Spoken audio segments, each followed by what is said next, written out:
Hi, welcome back to Cubs and Culture for February 7th, 2018.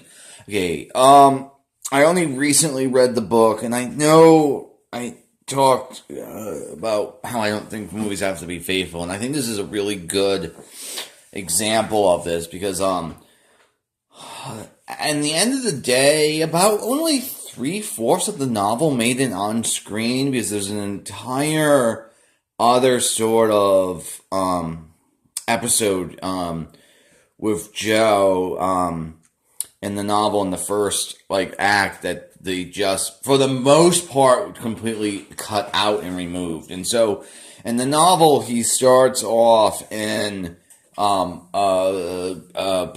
Texas, and then he stops over in Houston, and then he has this entire other episode of him being a dishwasher and trying to connect to people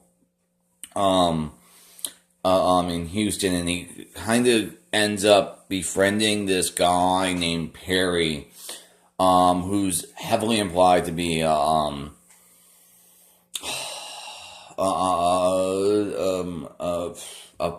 male prostitute, or something.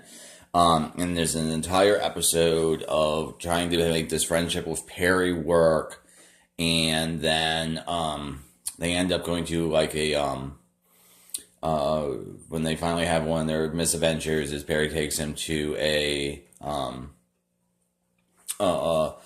brothel, and as sort of like a gift, basically. And then Joe ends up having sex with a woman, and then it turns out Perry is just doing it to sort of get, because he's interested in Joe, so it was a way of sort of manipulating him to see him in a sexual situation. In any case, the only thing that really comes from that Perry episode that they took from the novel is it's heavily implied, if not outright cited, that Joe, because of his reaction, ends up getting raped by Perry and another guy.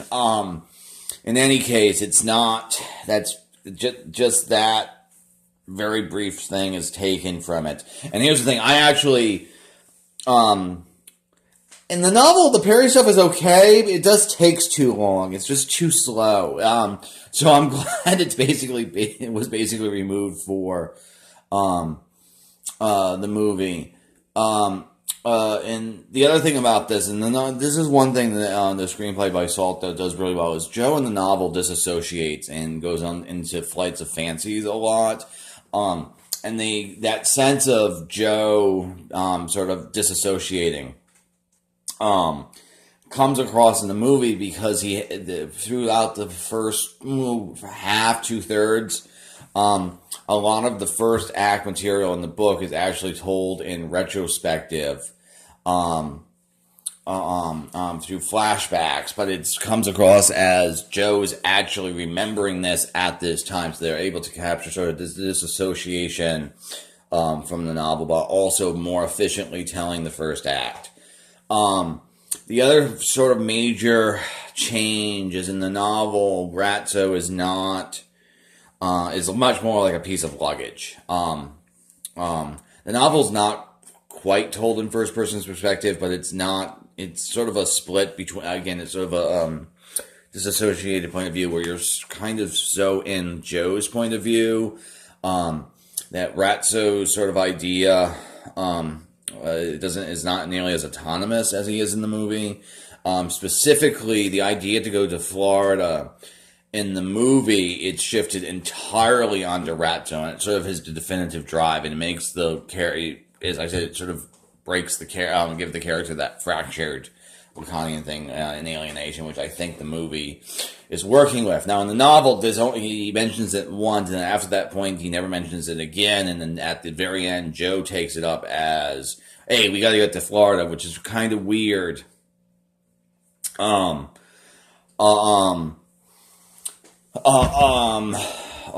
of weird.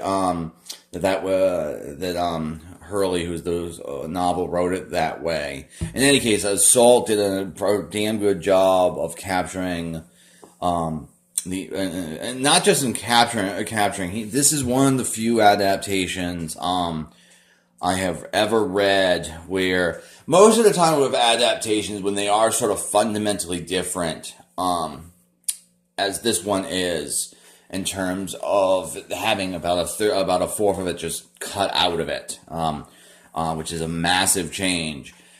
Usually, the novel and the book are, like, I don't end up liking one better than the other. They're just too different for me to make a comparison. In this case, it's one of the few that I can say that I like better. That the screenplay by Salt is a far tighter, more well thought out piece of writing. The book is good. I will probably maybe reread it.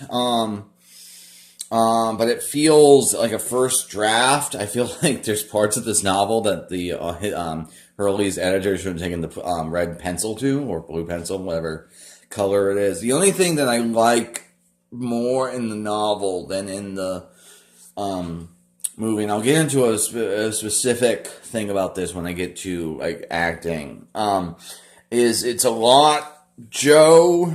And on one hand, I feel like the novel's it's easier to read the novel as homophobic, as opposed to the movie. With that being said, Joe feels queer to me in the novel.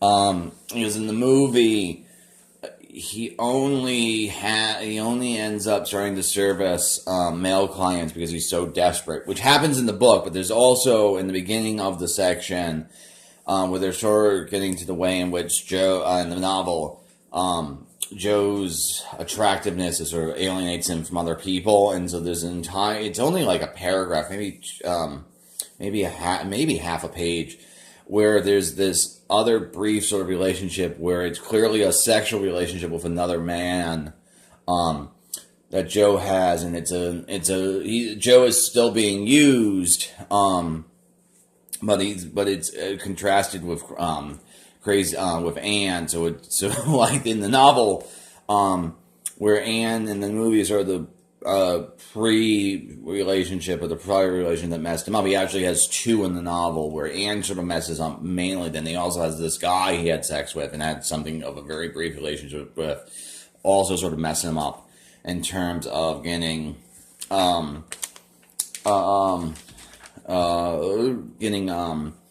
messed up in that way. So in the way Joe feels gayer or queerer in the book, that's the only thing I wish there was just one other flashback with that. It's such a brief reference that I wouldn't be surprised if Salt read it and just didn't fully connect it.